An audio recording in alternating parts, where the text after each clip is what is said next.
Hey everyone, and welcome to another edition of Schmoedown Night in Canada. Well, in this case, Schmoedown Day in Canada. As usual, I am Soda, and once again, joined by Dave. How you doing, my man? Dave is doing great. This was a week that a week ago I was like, this is going to be a fine week in Schmoedown. I'm going to be excited. But we got 3 excellent matches to talk about, and I am excited to be breaking it down with myself and you. I was just saying. Ooh, this is a solo effort now, Soda. Oh boy. Dave's got power gone to his head.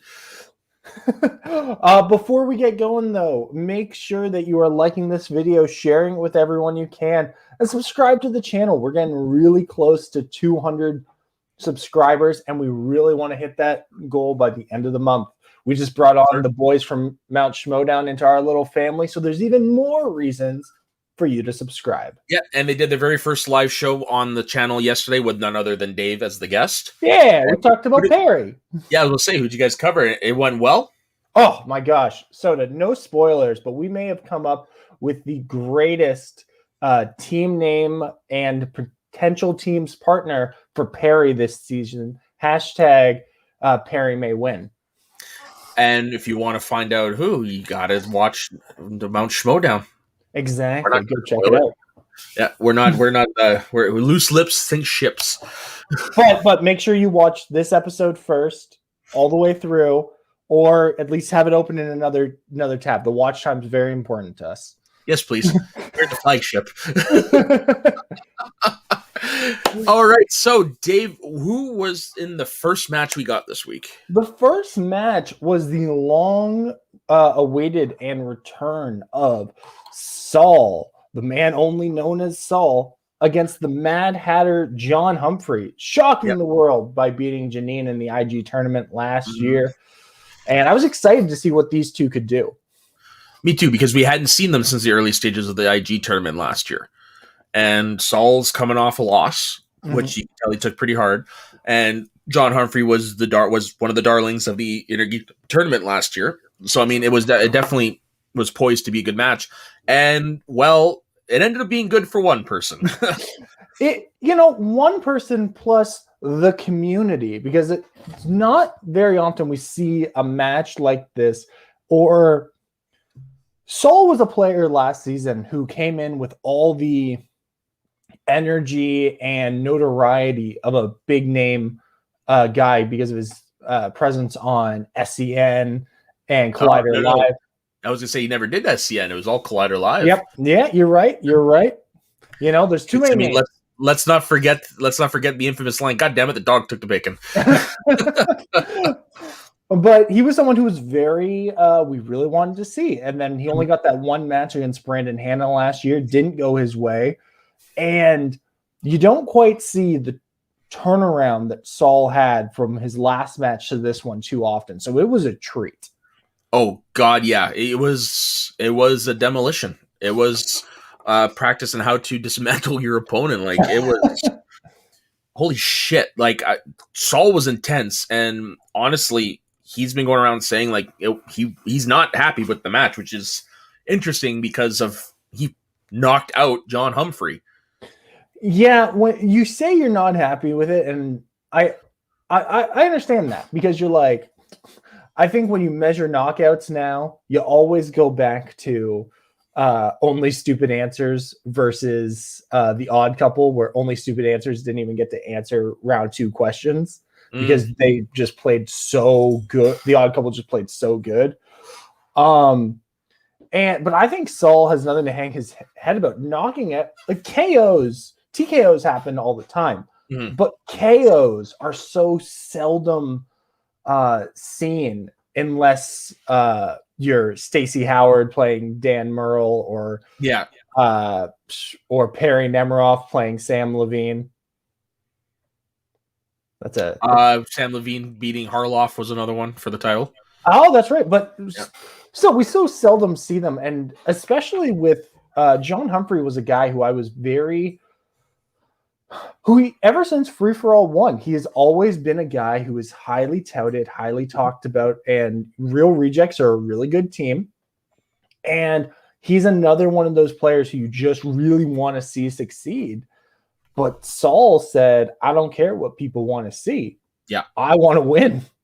Yeah, Saul was a man on a mission. And if he thinks this was a disappointing match, I hate to see what he thinks is a good match. Like, dear God.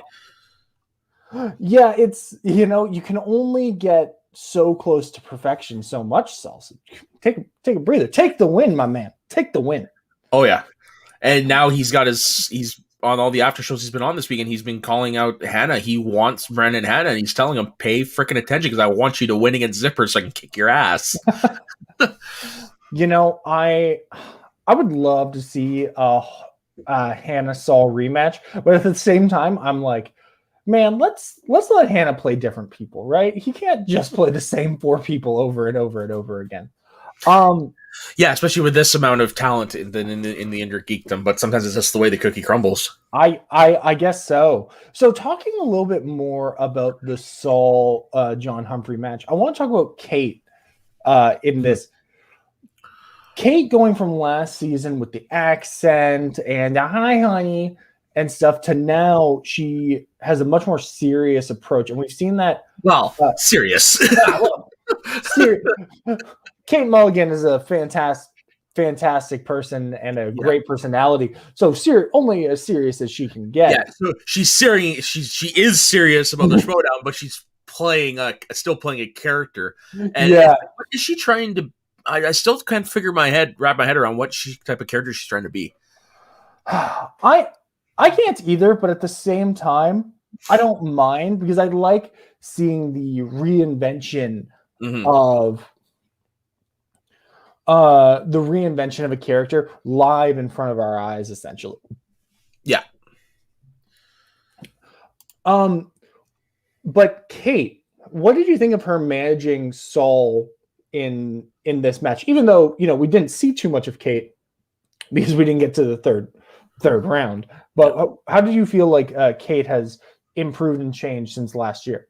Well, I'm not gonna lie, I can't exactly give that opinion right now, just because of the little bit of a sample we got this week. Like, I mean, it probably would have been an easier question to answer if it had gone the distance. Yeah. So I will reserve my judgment on that until I see her manage a full match.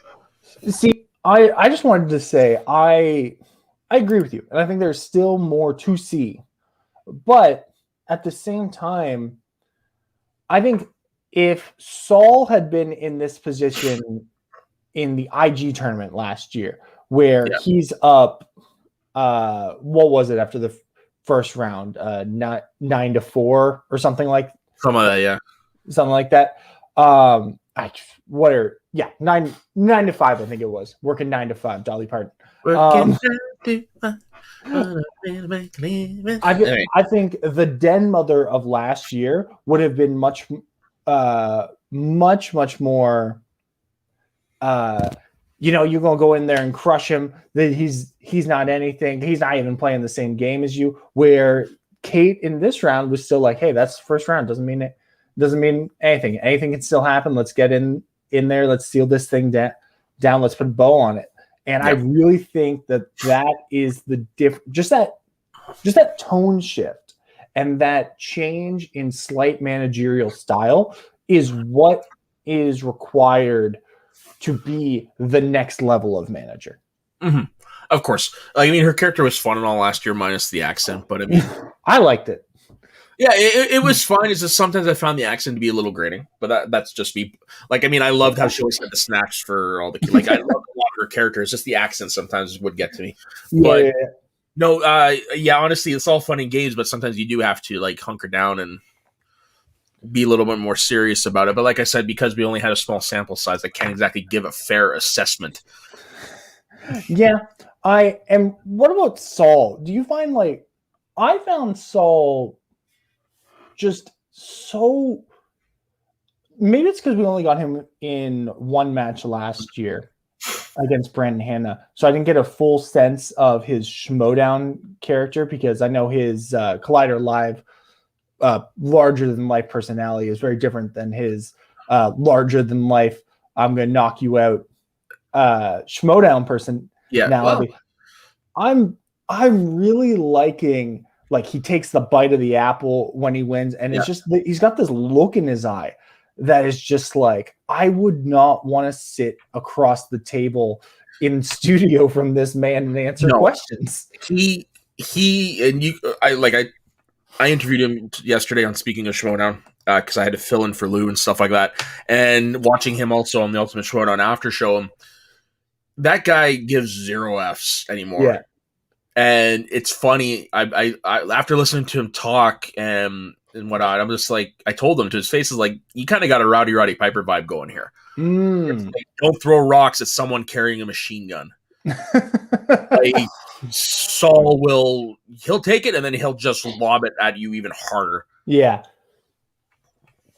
And I you know what? It's a kind of character we don't have in the Schmoedown yet. And that's what I really like about a lot of these kind of unproven, they're not champion level yet. They're not playing for those belts yet. But a lot of these mid to low tier players who are working their way up are very much unique and individual in some way. And I think that's really interesting. And I'm so glad with the expansion of matches that we're going to be able to see more of that individuality this season. Yeah. The best way I can describe Saul's character is if you took Kevin Smet's, his intensity, and then you mixed it with, for lack of a better word, a smarter version of Dagnino. Again, Dagnino, it's really the only other word I can think of at the top of my head. That is a good analogy, and I as a big Dragon Ball, he's focused in the match. He's there to kill you, but outside of the match, he's just throwing out these witty quips all over the place, and he actually makes some sense. Exactly. So this is why I love doing the show with you. You have the ability to just perfectly nail down what I'm thinking. I was about to go on this long tangent about Saul's personality, and you summarized it in 5 words. And I'm like, that's perfect. That's what we need here. Yeah. Smets with a little bit of Dagnino. It's basically what it is. It's like, just sprinkle a little bit of Dagnino on top of that Smet souffle. It's what happens when you grind up the mask, and that's what you do with it. So obviously Saul KOs, and obviously we haven't talked too much about the match because it was a really good. Kick the shit out of him. He kicked the shit out of him. You can tell also that Saul is one of those guys who is very happy about the expansion of categories, because when you see in that first round him getting that Transformers question, you just see there's a little light in his eye, and it's like, oh, this man loves the additions. I can't remember if it was on Speaking of Schmoedown or if it was on the Ultimate Schmoedown After Show where somebody asked him about that, and he said, well, at first it was off-putting, but then when he actually looked at it, he's just like, shit, this is movies I grew up watching, so it didn't change anything for me. Exactly. It's kind of like how Sam Levine, I forget what he was, if it was on Twitter, he was like, you know what, I think I could play an Inner Geekdom now. Well, and with one of the best players as his life partner / coach, I mean, he would definitely fucking crush. Exactly. And just pray to God he doesn't get any animated movies. He's got the binder still, probably. Oh, yeah. Dust that thing off. Yeah. So this was also one of the first matches where we see the round 2 slice being Marvel that Saul gets, which is the collapsion of Marvel and MCU. Which do you think was a good move? I do, especially hearing PJ talk about the decision, which is like with WandaVision and Multiverse of Madness, and like if Tobey Maguire shows up in the 3rd Spider-Man movie, is the Sam Raimi trilogy now in the MCU? Yeah.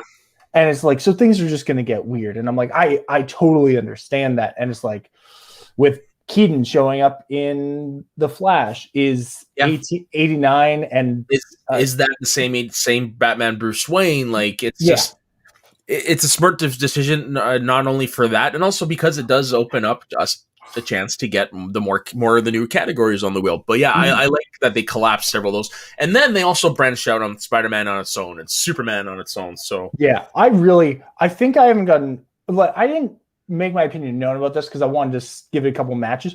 But now having seen like Spider-Man, Superman on the board and stuff, I'm like, I'd like that because those characters have had so much about them. It really also, I don't know if like that means that Spider-Man will never show up in the Marvel category.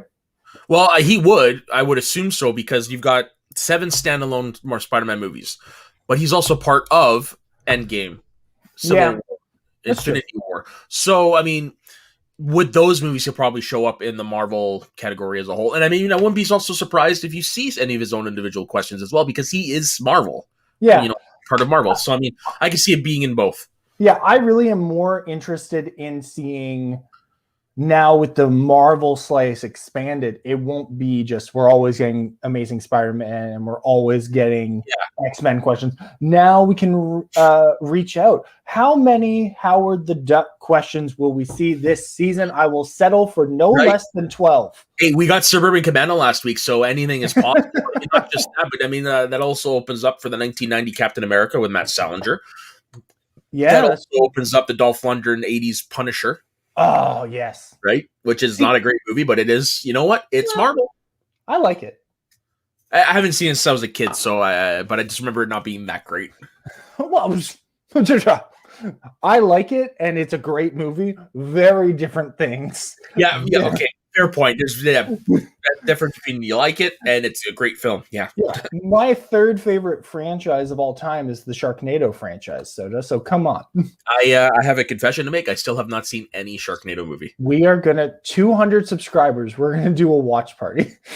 Actually, that's a good goal. 200 subscribers, and we sit down. We watch the first Sharknado. Oh my god! We'll Mystery Science Theater it. I'll be like, and in this scene. Because I know all the trivia. But I mean, I don't know. Oh god, that would be. How would we logistically do that? Because I mean, we can't have the video on the movie on screen. This is an off. It's an off. It's an off-camera topic. It's an off-camera thing. Well, no. We gotta do something. Hey, put in the comments. What do you want to see us do to celebrate 200 subscribers? If we get there, we could also lose 190 subscribers by the time this posts. So who knows? Don't jinx it, you son of a bitch. But no, I am very excited to see that. Before we move on to the next match, which I'm very excited to talk about with Brother Loomis and Frankie Alvarez, where do you want to see Saul go next? Because like I said, I don't want to see him play Brandon Hanna next. I also think Brandon Hanna is probably, if we're talking about tiers, Saul still needs to get into Brandon Hanna is good. I think he's not wouldn't be Saul's next one. I think he'd be like the opponent after that, maybe. I can see that. Yeah. Saul, who the heck would I like to see him play? Greg Alba. Yeah, actually, that would be pretty fun. Take out the real rejects one after the other. I would actually really like, because I'd like to see Robert Parker and him go up against each other, because I think that would be a really good match. They have the promos on that would be great. They have such opposite personality types, where. They're both very intense people, but intense in a different way. And they're also both sitting at 1-1 now, I believe. That is correct. Yeah. No, Parker's 2-1. Parker? Yeah. No, didn't he beat Ace and then get eliminated in the first round? No, second round. He beat Ben. Okay, so then he is 2-1. I don't know. I kind of wouldn't mind seeing Saul going up against one of the rookies, because Saul had, he's had 2 matches under his belt. So, I mean, he has the advantage that sense. See, I think if he was going to play a rookie, I like players with negative record. I like rookies playing rookies, or rookies playing players with negative records. And I think, honestly, Eric Zipper would have been a fun match for Saul if he wasn't already playing Hannah. Sorry? That would definitely have been a fun match. But he's playing Hannah, so that can't happen. Yeah. But I don't know if I like the idea of Saul going up against a rookie, especially after the just demonstration he just put on. Yeah, okay, fair point. But I mean, at least put him up against somebody who has probably the same amount of experience. So I mean, we could even go to the well and somebody who is in the tournament. Him versus Barbarian would be interesting. Oh, yeah. If Barbarian didn't already have that number 2 contender match coming up against Damon, I think that'd be a really good match. Yeah. But I mean, yeah, other than that, I mean, like, who else? Give Saul the loser. Give Saul the loser of Damon. Yeah, there you go. That actually would do that. Give Saul the loser of that match. Yeah, and then the winner of that plays Brandon Hanna and then the winner of that plays in the number 1 contenders match against Chandru. There we go. I just solved the inner geekdom. But in all honesty, though, if Saul keeps playing like this, I can definitely see him being in a title match by the end of the year. Yeah, it's gonna be weird because he's definitely gonna be in the IG tournament. So yeah, I don't know. So I don't know if here. So I don't know what the title picture is gonna look like for him, but I think he will do very well in a Inner Geekdom tournament setting this year. Yes. Yeah, I agree with you on that. Okay. Any final thoughts about Saul versus John Humphrey? No, but definitely check out speaking of Schmoedown with our interview with Saul yesterday. He was on for maybe the last 20 minutes, and I believe Jay Wade might have trimmed it out, but either way, definitely go check it out. It was a great time. You can't see it, but when it was just Jay and Saul on the screen by themselves, and Saul was just giving them shit. Myself, Double D, and R Daniel were just in the waiting room, just cracking up laughing. Yeah. I caught a little bit of that before I went on Mount Schmoedown, and I thought it was a good interview, and I'm excited. I was very happy to see you guys. And I said it straight to Saul's face, and I was 100% meaning it. I was intimidated by him just because of the big personality. I don't know. Yeah. I personally don't know that many big personalities like that, so it was a little off-putting. Oh man. Speaking of big personalities. Oh, that was an unintentional segue. Oh, no, it was intentional. The moment I don't like to say that I plan these things out, but the moment you started talking about Gag and Intimidate, I was like, how do I say it? What's the segue? But Brother Loomis. Yes. Probably is it fair to say the most hyped up rookie this season? I don't know if I'd say hyped up, but I would definitely say I don't know about hyped up, but I would say most anticipated and most enigmatic. Yeah, I think that's fair. Because I think when it comes to the rookies, like the Fancom guys and the Fanly 4 probably were more hyped more. But when it comes, because unlike all those guys, we knew nothing about Brother Loomis. Like, full disclosure, we did try to get him on Northern Consultations, and that would no go every time. Nobody got him. His master wouldn't let him do it. So it's like, well, okay. His master is the father. Yeah. And Brother Gucci. I have to shout out, it's not the promo where Gucci confessed his sins. Was it? No, but it was the very it was the very, very first of the 2 introductory packages that we had for that match for Brother Loomis. The one where he's talking about why he joined the Schmoedown. Oh, yeah. Shit, that was... My God, that was amazing. It's hard to commit to a character that hard, and he committed. Yeah. And, And I'm not going to lie, slightly frightening. Oh, my God, so frightening. I went to a Catholic school for years, and I was like, oh, my God. Me too. Like, it all rang true. And now look at us now. Fuck the world. Yeah, you in a rave room, and me surrounded by all these fake ideology. We're going to hell, boys. Exactly. Whoa, no. Anyway, but Brother Loomis, probably one of the most talked about rookies who had no game tape, going up against someone who got a little bit of hype, but I don't think nearly as much as he deserved in Frankie Alvarez. Yeah, honestly, I heard his name at the draft, and hadn't heard much since. Yeah, and he was a guy who, when he got drafted, because he had been announced as like, and Frankie Alvarez is going to be in the draft. I was like, oh, cool. But then we didn't hear anything about him, and he goes pretty late. I think he gets picked up in like the 7th round or something like that. Like way late. What's his faction again? Sorry. the usual suspects, as you can tell from the blue that my screen is now. Wasn't it blue before that, or am I just going crazy? I changed it when we moved on to this match. Okay, that shows how much I pay attention. Frankie Alvarez, yeah, so he would have been 1, 2, 3, 4, 5, 6, 7th round. Nailed it. Freaking nail it to the wall right here. Anyway. Wait, 1, 2, 3, 4, 5. Sorry, 6th round. 6. All right, take that nail out. Just missed the stud. Just missed the stud. But Frankie Alvarez was someone who I was thinking, all right, last season, the bottom 5 people on the roster didn't get a lot of play. So maybe we won't see Frankie Alvarez play until later down the season. Maybe he gets put into like a singles tournament. Who knows? But then he and Mark Ellis called it out right away. Looks so much like Derek Jeter. Yeah, for sure.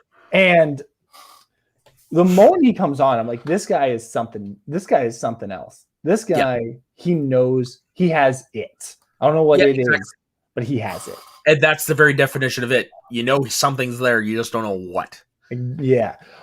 And so I was excited to see him play. But I think even throughout the match, Brother Loomis is just so you can't take your eyes off of him, and the rasp in his voice, and you shout, and every time he's showing his board, it's like I'm giving and the black and white video, like, dude, it was a nice touch. It was, and it makes me wonder, like, how much they put into this character aesthetic behind the scenes, like. That there has to be Harloff has to have his hands in there somewhere.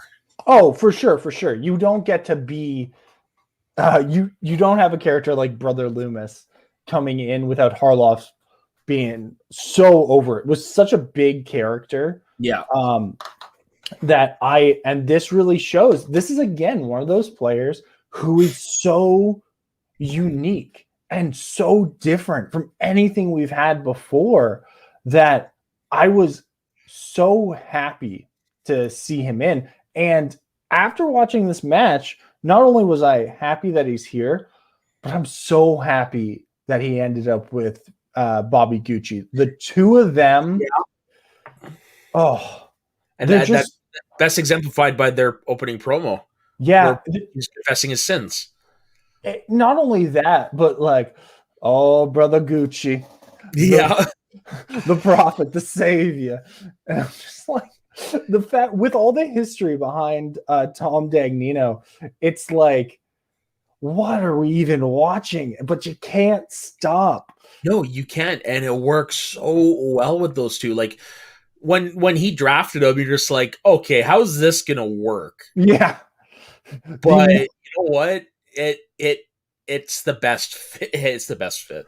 It is such the best fit. And Brother Loomis, he came and showed that he is more than just a character. He has the knowledge. He does. It's the only thing I would recommend. Maybe work on your third round a little bit. But how does one work on? Like, this was always the Bibiani problem, right? Like, how do you work on a third round? You know the questions are you done. That's right, and it will click at some point. And you know what?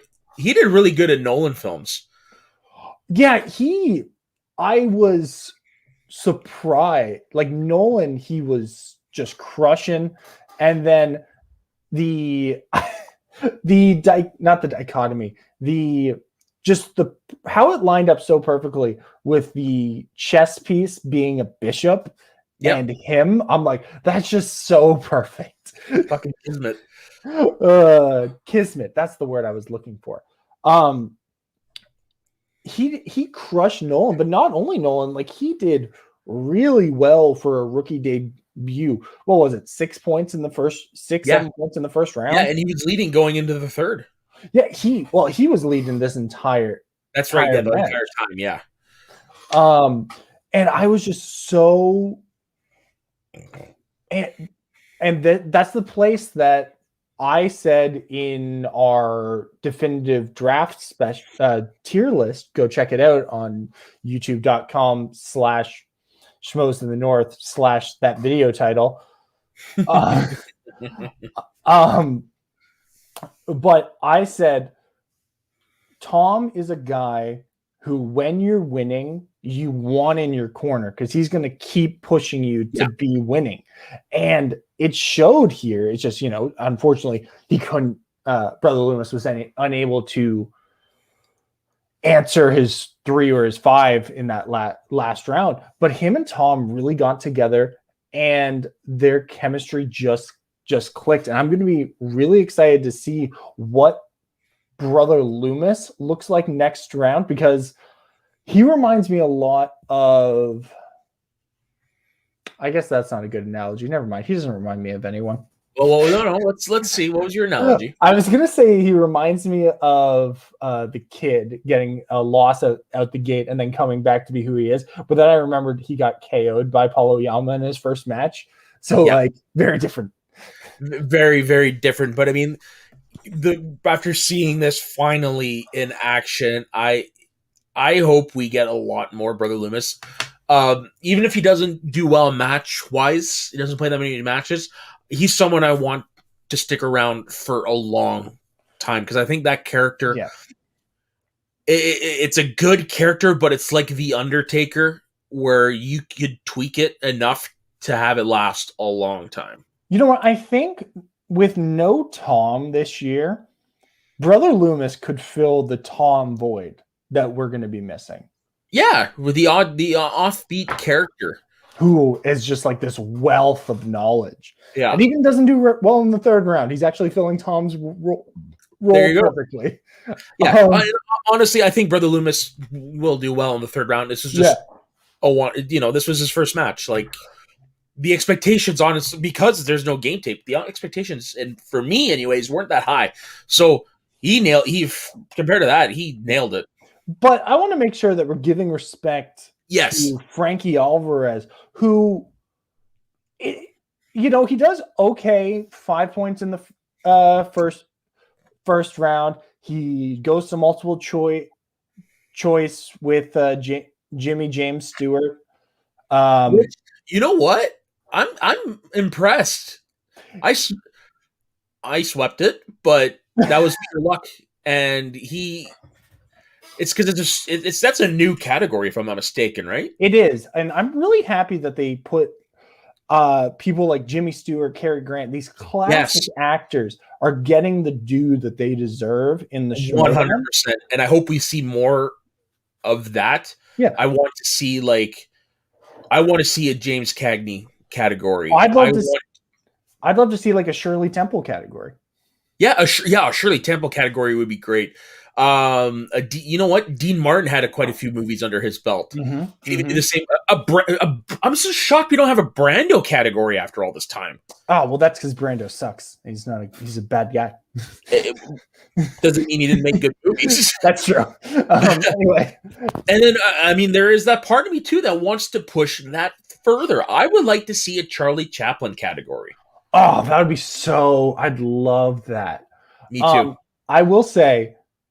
The problem with some of these classic actors, though, was the moment he got Jimmy Stewart, I looked over to Justine, classic, watching this show with my fiance, and said, answer the first question is going to be Alfred Hitchcock. I'm calling it right now. Sure. It's like, because Hitchcock worked with 3 actors, and one of them was Jimmy Stewart. Yeah, we got a Hitchcock question in there. We got an American Tail 5 Goes West, which made me happy. That's a movie that doesn't get enough love. I agree with you on that. And then a Harvey question. Mm-hmm. I'm shocked we didn't see an It's a Wonderful Life question in there. Me too. But at the same time, I have a rough history with It's a Wonderful Life, so I'm happy not to see. My mother, that's her favorite movie, and we went away to our cottage one weekend, and we came home, and it was around Christmas time, and she couldn't find the DVD of It's a Wonderful Life, so she, to this day, 15 years later, is convinced that someone broke into our home and stole just It's a Wonderful Life and nothing else. You guys ever found it? No, we just bought her a new one. I was going to say, that movie is public domain. You can get it anywhere. Exactly. So why would someone break into our home and just steal It's a Wonderful Life? But that's not here, neither here nor there. Frankie Alvarez. Yes. I also think this is another great pairing when it comes to managers. Him and Sam just seem to have this repartee back and forth immediately. Maybe it's because they're both bearded guys with a dry sense of humor that it's just like, I get you. I know who you are. But they had, I found like really good chemistry, and having good chemistry with a manager is what it takes to take you from a 3-point deficit to winning the match. Yeah. One thing I noticed, especially from his third round, was Frank is... Oh, this makes sense. It's Frankie Alvarez is big on Jimmy Stewart. Okay. Yeah. So it was probably his choice to be on the wheel then. No, I was going to say one thing I noticed about Frank is he is a scrappy fighter. He's got that personality. You know what I mean? That's just the New York. I don't actually know if he's from New York or if he just loves just New York person. I never know with you Americans where you're actually from. But he had a lot of fight in him, and I think it would be very easy for someone like Alvarez going up against Brother Loomis, who is down, and Loomis is such a big character. Yeah. To say, this one's just not me. This guy is getting all the love. He's getting all the fans are saying Loomis, Loomis, Loomis. And I am, I'm losing to him. He's running away with this. I'm just down. But he never did. He was a fighter and he came back all the way. Oh.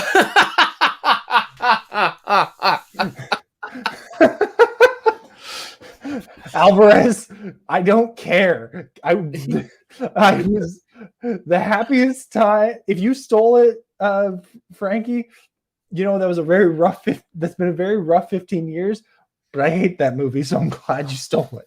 That's a movie I came to late in life. I think I watched it for the first time. I was in my mid-20s. Oh my gosh. I'm just in my mid-20s now. Yeah. I feel old. Yes, you are. But anyway, it takes a lot but to be able to stay in the pocket and not lose focus. And even after when you get into your third round, Frankie misses his third round, his 3-point question. Yeah. And it's like, that can be so demoralizing, because then it's like, now you got to hit your 5.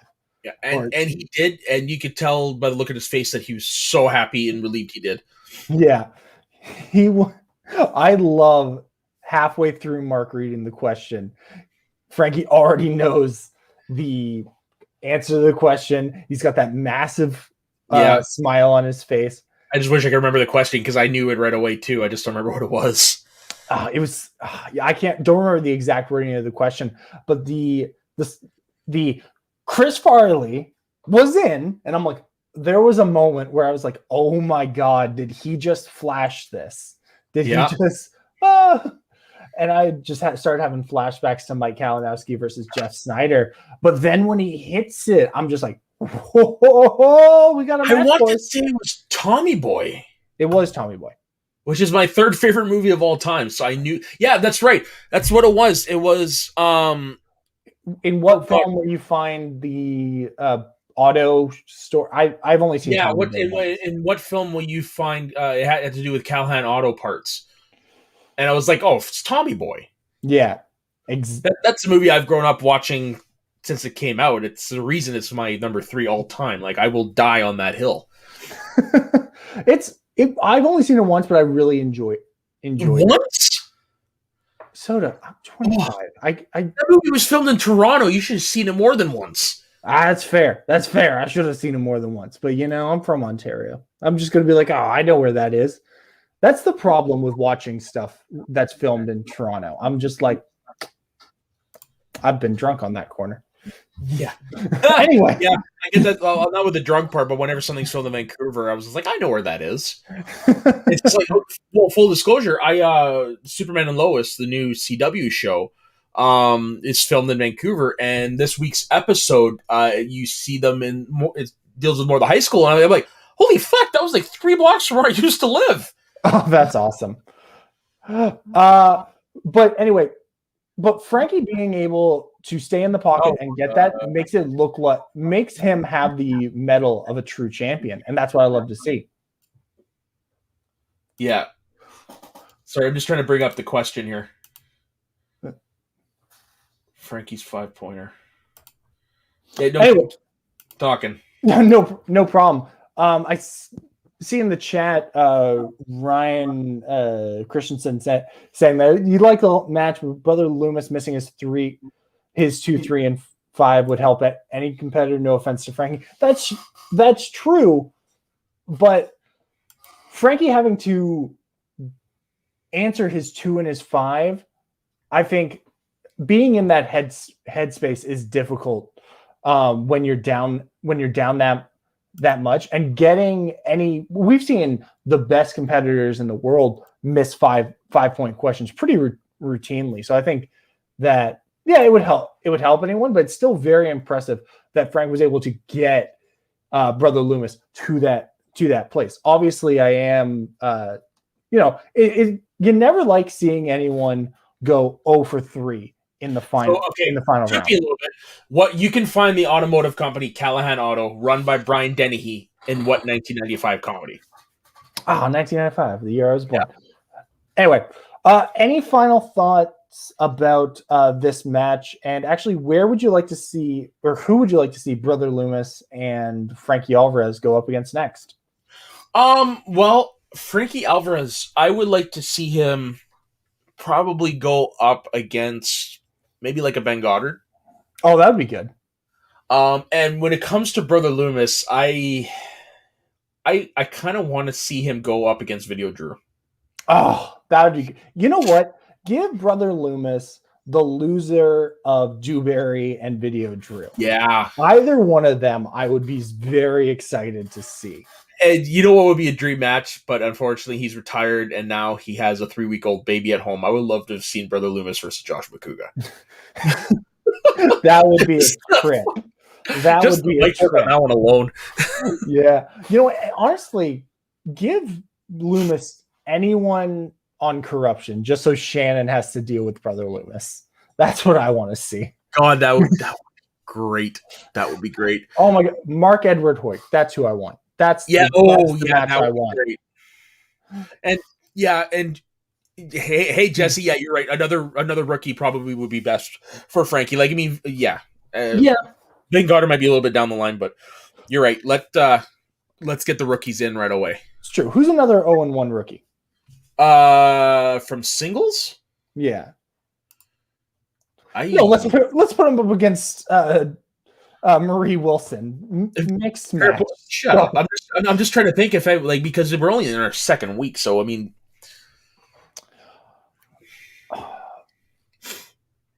I don't know. Anyway. Yeah. But yeah, no, Jesse, you're right. Another rookie would be interesting. Okay, well, here's the thing, and I actually do have to agree with Harloff on this particular question. It wasn't easy for me because I've grown up watching that movie. I watch it like 3 times a year. It's one of my favorite movies. So it was an easy for me. But I mean, for somebody else, like for Dave, who's only seen it once, based on that wording when you first read it, did you know it was Tommy Boy? No, I had no idea it was Tommy Boy. I was like 1995 movie. Okay. Flubber? No. And I started thinking, and I was trying, I had no idea of what it was. And I think that's what it comes down to. Yeah. At the same time, I knew the Touch of Evil question now. I'm forgetting what I'm forgetting exactly what it was now. Who was pretty much the main actor in that movie. But really, it comes down to it's an individual thing of, it all depends on who it is. Like I said, I knew it was easy for me because I've been watching the movie for 20 odd years. I think any question is going to be impossible to someone, and it's going to be easy for other people. It's kind of like how everyone's favorite movie is somebody's least favorite movie. Exactly. Yeah, which I'm running into with Rocky. I'm finding out. And yes, see, Ryan, like, I mean, that's the same thing with me. Like, I was 8 years old when that came out. So, yeah. Jesse, ask whatever questions you want. Ask whatever question you want, Jesse. And, but yeah. So while we're waiting for Jesse to send in his question, you just want to hop into the next match? Yeah. Oh, there it is. Hold on. Okay, so this is Jesse's question. For your average film fan, I think the questions were different difficulty levels. However, the category classic is hard for many people, no matter what. It was the luck of the draw. It really is what it comes down to. After the first round, everything comes down to luck.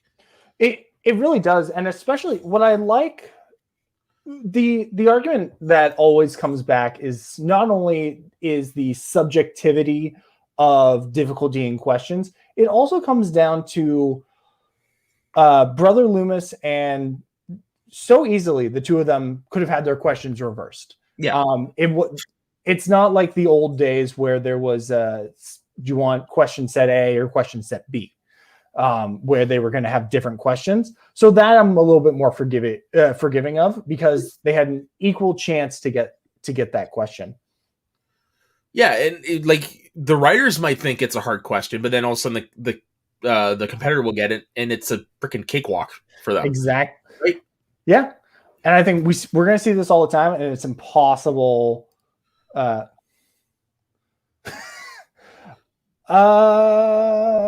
Let's see. I'm supposed to get. Okay, so who against IG? Let me bring up the fact. Oop, that's match results. Let me bring up the factions to see who is in IG. Jesse Swift in the chat. Everyone, give a like to this video because Jesse's in the chat. All right, like and not just that. Like, I mean, even though he lost, Jesse, you played a really good match. You did better than I would ever have done. Oh, for sure. So IGA. Yeah. You know what? I'd love to see him up against. I think Jen Kemp did really well, but lost in her first match, just like he did. So Jen, you know what? Janine. Yeah. Also, yeah. I think I'd like to see Janine more focused on singles this year, but if she wants to get back into IG, I think playing against Jesse would be good. If he and Greg Alba weren't on the same faction, I'd say Jesse and Greg would be good, but obviously faction on faction is no longer a thing.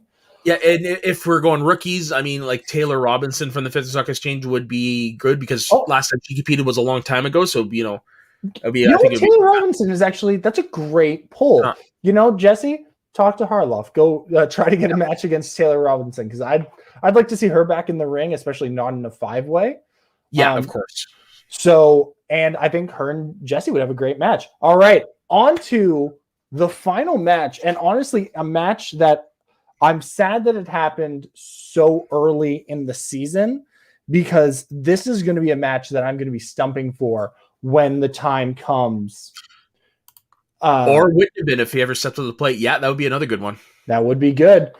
But Chance versus the Kid is a match that I've wanted since the Kid versus Oyama. And so, and this was one of the best matches in singles that we've ever had in the 3-round format. Yes. And you say that I agree. We should be nice if we got it later, but we're going to get it later. Oh, These people are going to be in the fucking tournament, and they're going to have to face off at some point. We're going to be playing this one back, because looking at this, it shows just the level of competition that exists in that mid-tier, because it's insane when you see the promo. That's something we haven't talked about it all this episode, but the promos all week have just we talked about the Shannon and Mike promo. Like, that was in my opinion, the best one they've ever done. Which one was that? The Shannon and Mike promo. Oh yeah, that was great. That was really good. But all the promos, and Jesse wants to go against the ladies. Yeah, I think we'd all be down for that. To see you go test that. I would. But the promos have been great, and even watching the promo for this match, where you see Brad Gilmore talking about, hey, don't let those records fool you, and you forget. Yeah, Chance is 3-4 in singles, and the Kid is.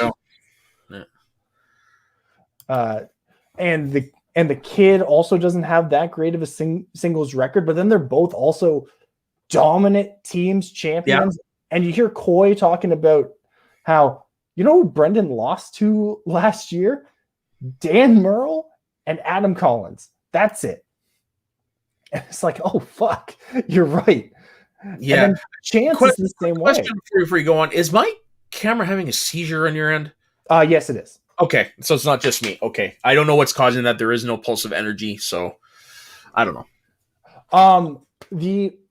But this just so much history and so much danger at these mid-level. Oh, it's stopped now. At these mid-level people who have not quite gotten to like the John Roca, the Ben Bateman level of singles yet, but have had so much success elsewhere that this was a match I was very excited for. And I was so glad we got, and similar to Stacey Howard versus Eric Zipper last year, I'm going to be fighting for this match at Match of the Year next year. It was because this shows the real sports. There were lead changes. You got to see both Coy and Shannon, two of the best managers in the game, I feel, talking to their players in the way that only they can. Yep. Can you see just fantastic?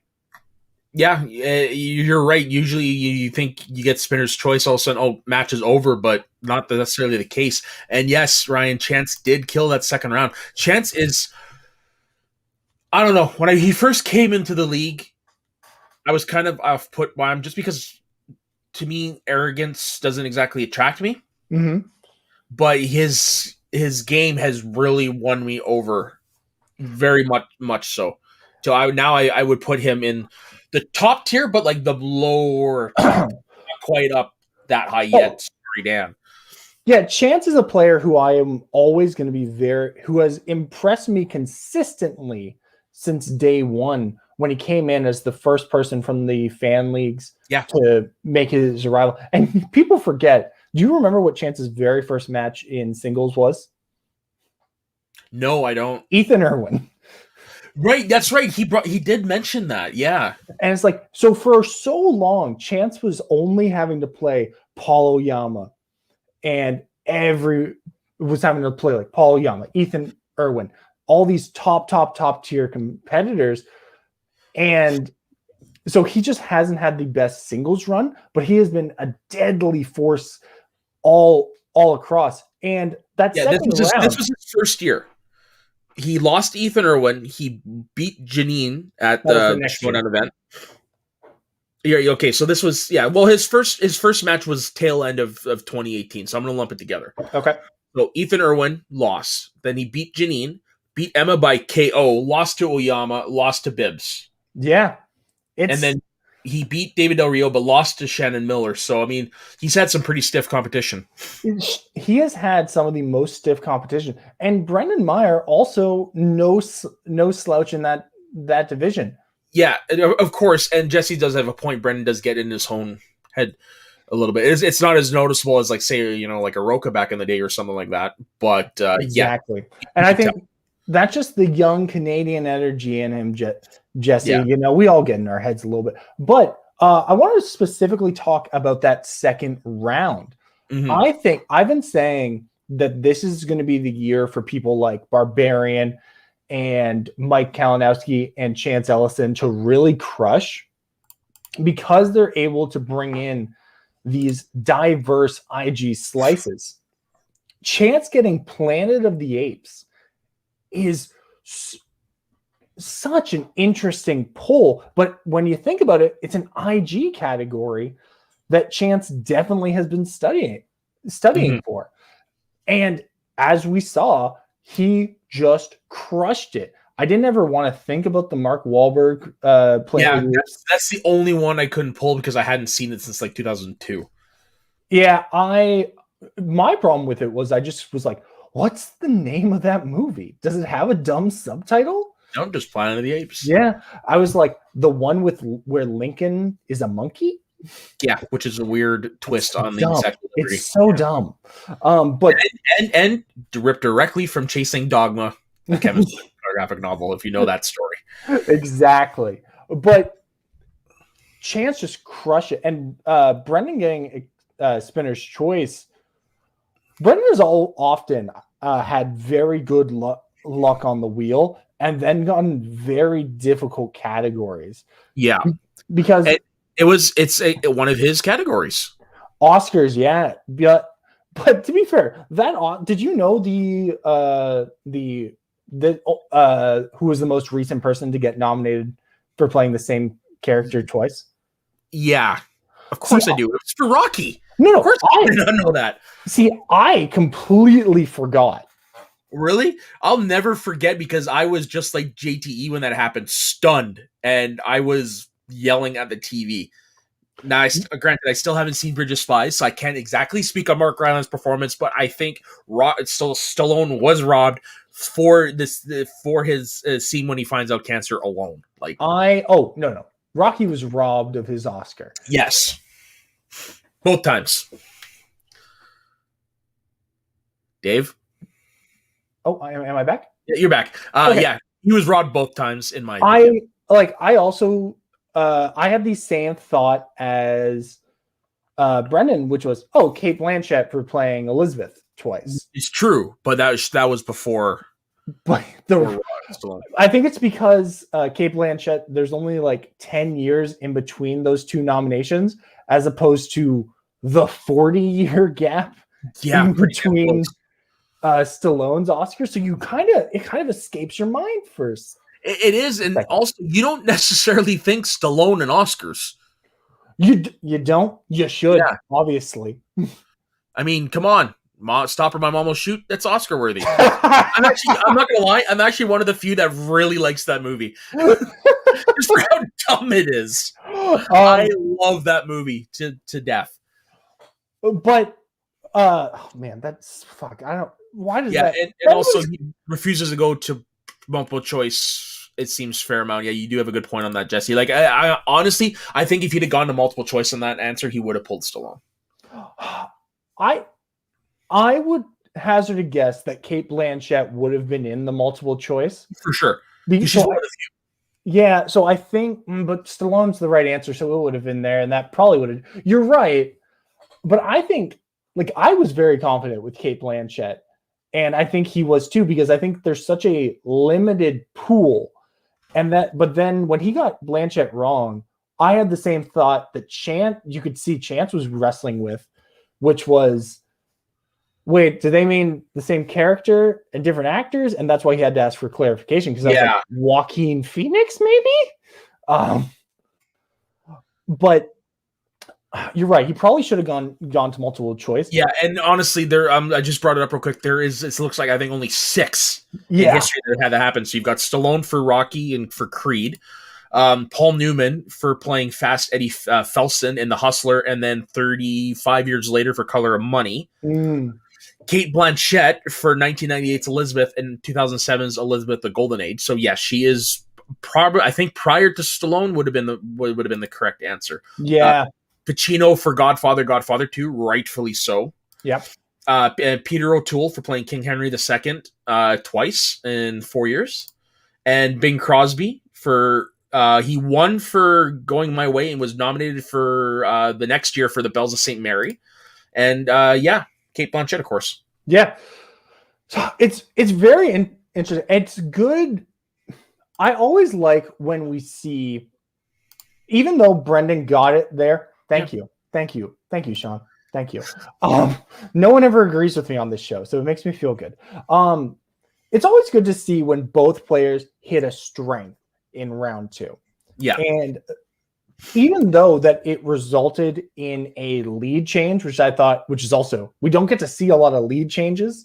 It's often one person is winning and then they miss their 5 and the other person hits their 5 and wins. Yeah. You don't get to see Brendan's up in round 2, Chance is up in started round 3. And man, I was on the edge of my seat for the entire match. Going into the third round, because I think we've kind of talked about round 2 enough, and we're also coming up on an hour. Jeff Snyder is another one that he might have improved, but for sure would definitely get into those head. Like, I mean, we all remember the infamous match against Bibbs.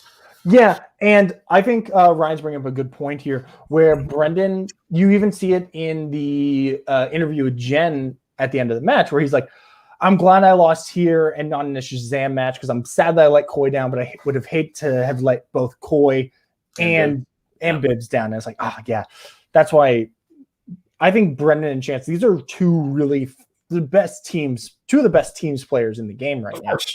And I'm glad that we got to see them go up against each other in singles. And I hope that one day they get to run this match back, but it's for a title. I don't know which one of them has the title at the time, but I want to see them run it back for the title. Yeah, this is if not all else, this is an Ultimate Schmoedown final. Oh, for sure. So, what did you think about the third round? We got a lot. We got very competitive, similar to the Alvarez match where Brendan's gonna hit his 2 and his 5. He's gonna miss his 3, because he gets the director's question, and then I forget what his 5-pointer was. If someone can, yeah, I'm trying to bring up the video to the match to. But then Chance hits all 3 of. Oh, it was how many? His 3 was how many Rocky movies were released in the 80s. Yeah, I could see how that might throw one off because Rocky 5 was 1990. So I could definitely see how that might throw someone off. See, when was Rocky 2? That was the one that was getting me. 79. Yeah. I was like, was that 79 or was it 80? So I was also saying 3. Yeah. But Chance hits all three of his, and one of the harder 5-pointers for me until I heard the answer. I was like, obviously it's Antonio Banderas. Obviously. Yeah, I knew that one right away. Yeah. I was scratching my head because all I could think about, I started laughing about little Kirsten Dunst running around as an 80-year-old, 6-year-old. Yeah, but also that particular Coven stuff. It sticks in your mind when you watch it at a young age when it comes out because it is easily the most sexually charged section of the movie. Oh. And I saw that way too young. Mm-hmm. I think we all did. Yeah. Yeah. But I was like, it's someone who would have been more famous than Brad Pitt and Tom Cruise at that time. Nice. Yeah, it's been a number of years since I've seen it as well. But that's a scene you will never forget. Yeah, but what I love seeing here, and I know we're kind of rushing through this match just because we're running a bit long because me and Soda obviously always run long.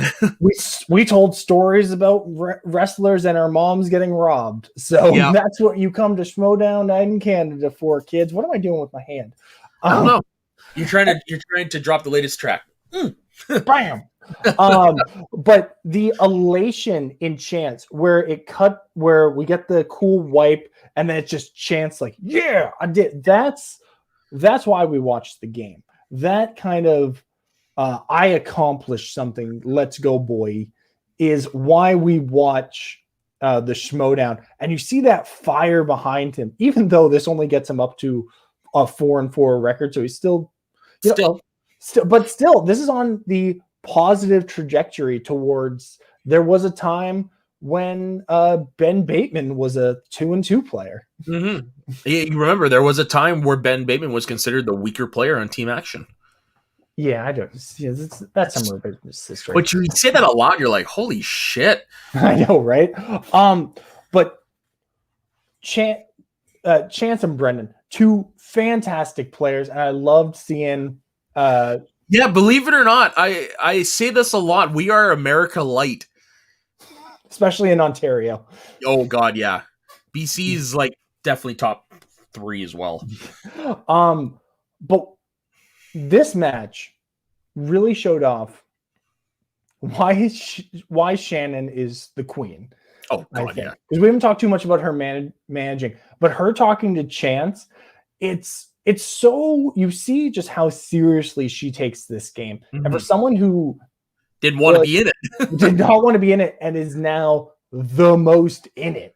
Yeah. And how seriously she takes this game, it's impressive as all hell to see. And Coy, I think if we were giving out high school like superlatives and stuff, Coy definitely gets most improved manager from his first match last year to now. Yeah, -1 point notwithstanding.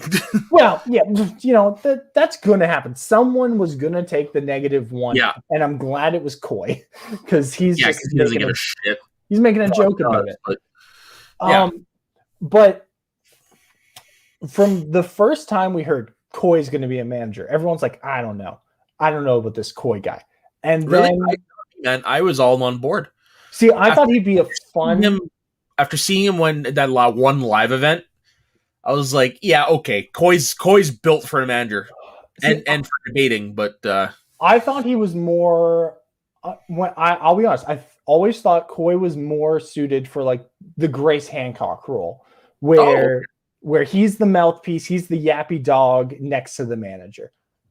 But you know what? He managed to merge both, where he is the yappy dog, but as a manager as well, yeah. And it works for him.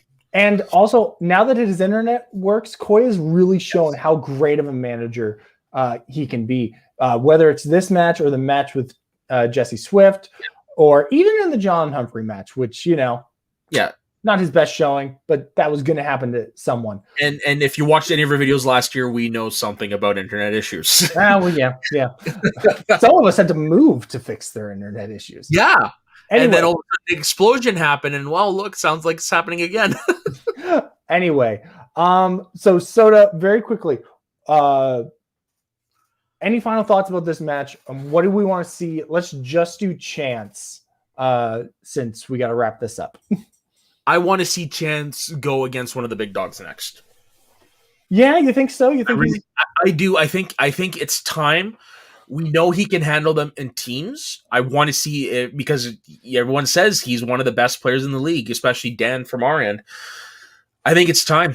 I would love against it, like not necessarily these people, but against the likes of a Snyder, against the likes of a Roca, against that caliber of a player to prove himself. Snyder's a very interesting choice.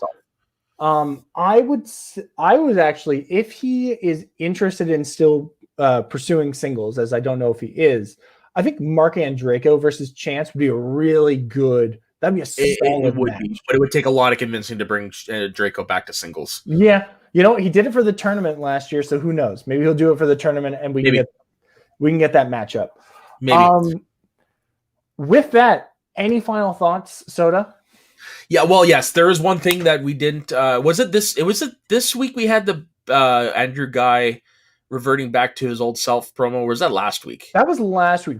This week we had him yelling at Bateman, talking about we're gonna put that's on the wheel. That's what I'm referring to. I want to give a shout out to the fucking line of the week in that. When he's leaving, Bateman's like, "Where's your mask?" And guy's like, "Why does everyone keep asking me that?" That was good. That was great. If we're shouting out cutscenes, also the Shannon finding out that Grace is in charge of the Schmoedown now. That was also fantastic. And you're right, Sean. He has faced a lot of the big guns, but I think now he's progressed enough as a player to where he is being put into that category. Now I want to see if he deserves to be in that category. You know what I mean? Exactly. And I think he always will in teams and IG, but we need to see him do it in singles. Now it's the singles time, yeah. Yeah. But yeah, also, like, how good is it to get 3 matches a week, by the way? Just like so good, right? Yeah, it's good, but I'm still secretly convinced Harlow's trying to kill us. Especially those of us on the West Coast, like, dear Lord. Because, I mean, for Fridays, it's just like, okay, so you got a match that drops at 2, and then 3 hours later you got the pay-per-view, but then what happens if you're off half an hour before the pay-per-view and you have to cover it?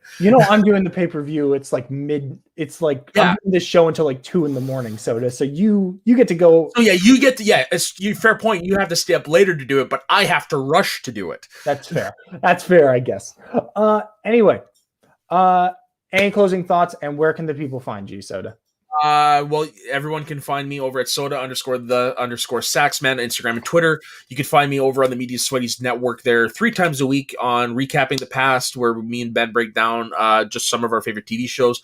We are in the final back third of How I Met Your Mother, which, Dave, you are still coming on for that, right? Yeah. Damn right. When's So that? yeah, I'll tell you afterwards. It's in Okay. a couple. Yeah. So far we've got two guest books for that, so that's gonna be fun as hell. Okay. And then you also on Shooting the Breeze, which this week me and Ben welcome back Alice Shawshek, and we actually had a really good discussion on cults, which actually was very enlightening and informative. I would recommend people check that out. And then, of course, on the flagship show, Get Sweaty, which is just our top 5 show. And then, of course, on this channel, doing everything, like being on everything almost. All right. And for me, leave me alone. Terrible Twitter follow. Don't worry about it. But it's the Instagram game. Oh, it's all about Baby James Lee's on Instagram. It's a fun follow. I don't plug that one a lot, but yeah, definitely. Oh, we didn't talk about this. Yes. I'll get back to my plug in a minute. I was so happy to see. I thought this was going to be a very boring Chandru goes to everyone, and now he has an army. But Ace turning it around and being like, "Nah, man, nah." Yeah, you're the one full shit. Oh God. I was convinced that this was leading to Winston Marshall through storyline reasons leaving the Schmoedown, but now I'm like, oh my gosh, what is this leading to?